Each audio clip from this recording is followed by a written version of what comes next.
우리나라는 이제 웹사이트를 만들 때 URL에 대해서 크게 신경 쓰지 않는 경향이 좀 있습니다. 뭐 개발적인 부분을 제외하고는. 하지만 URL은 검색 엔진 최적화에 있어서 절대로 소홀하게 다뤄져서는 안 되는 매우 중요한 요소가 됩니다. 오늘은 SEO를 위한 URL, 저희 쪽에서는 Search Friendly URL이라고 부르는 것에 대해서 알아보겠습니다. Search Friendly URL의 첫 번째 조건은 검색 엔진이 읽을 수 있는 형태의 URL입니다. 제가 사이트 관점에서도 그렇고 컨텐츠 관점에서도 그렇고 검색 엔진이 읽을 수 있는 형태라는 걸 계속 강조하고 있습니다. 이건 기본 중에 기본입니다. 검색 엔진은 URL 단위로 페이지와 페이지의 정보를 수집을 합니다. 하지만 어떤 URL은 검색 엔진의 수집을 방해하기도 합니다. 여기 러시 앤 캐시의 웹사이트가 있습니다. URL 내에 해시가 들어가 있습니다. 검색 엔진은 해시 뒤의 정보를 인식하지 못합니다. 러시 앤 캐시 사이트 내에는 다양한 서브 페이지들이 존재하고 그 서브 페이지들마다 URL이 존재합니다만 도메인 바로 뒤 각 개별 페이지의 위치를 나타내는 URL 앞 여기에 해시가 있습니다.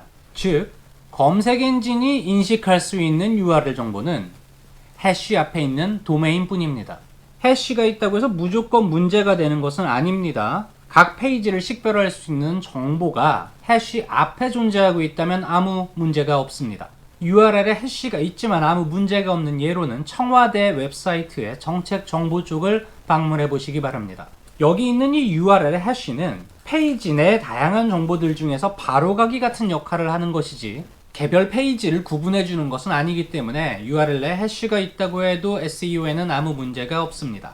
어쩔 수 없이 러시 앤 캐시 같은 형태의 URL을 사용해야 한다면 해시가 없는 URL을 만들고 그 URL로 리다이렉트를 걸어주면 됩니다. 자, 두 번째는 구조화입니다. 구조화 역시도 제가 검색 광고 때부터 계속 강조해온 개념입니다.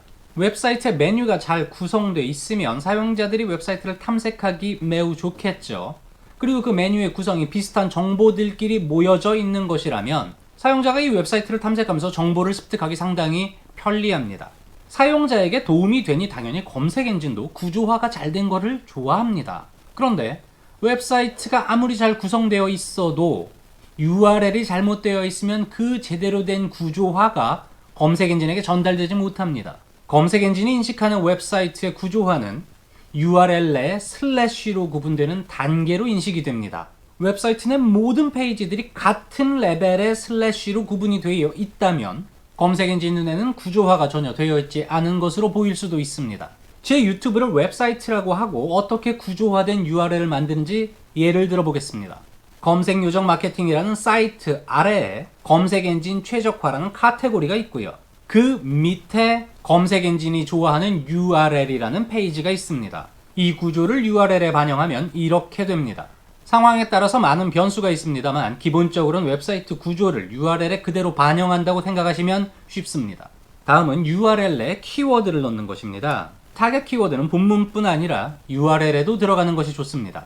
URL 역시 검색 엔진이 페이지의 주소를 파악하는 요소 중에 하나고요. 비록 메이저 팩터는 아닙니다만 엄연히 노출 순위에도 영향을 미치는 요소입니다. 우리나라와 외국의 쇼핑몰의 URL을 하나씩 비교를 해봤습니다.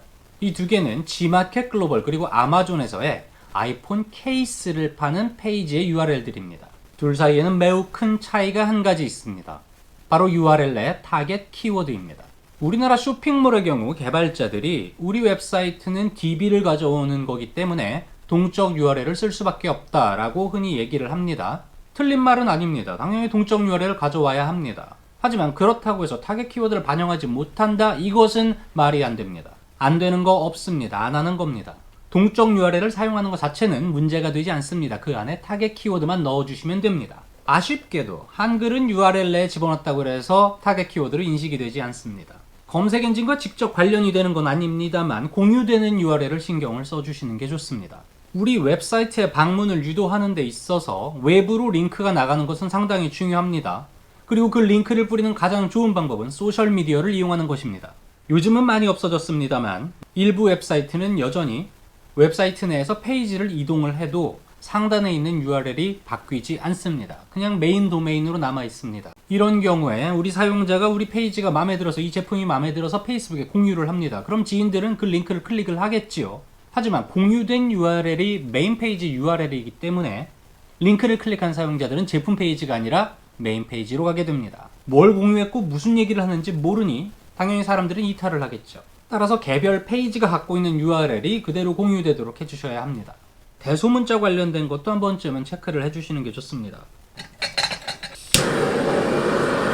여러 이유로 URL 내에 대소문자를 구분해서 넣는 경우가 있습니다. 하지만 간혹 대소문자를 잘못 넣었을 경우는 아예 페이지가 로딩되지 않는 에러 페이지로 이동하게 만드는 경우가 있습니다. 드문 사례입니다만 웹사이트 주소를 직접 치고 들어오는 사용자들이 있습니다. 이 경우 일반적으로 사람들은 소문자 혹은 대문자 기본적으로 설정된 URL로 전체를 입력을 하게 됩니다. 불필요한 에러 페이지 방문이 있을 수 있으니 대소문자 제한은 풀어주시는 것이 좋습니다. 보여질 때는 구분해서 보여지더라도요.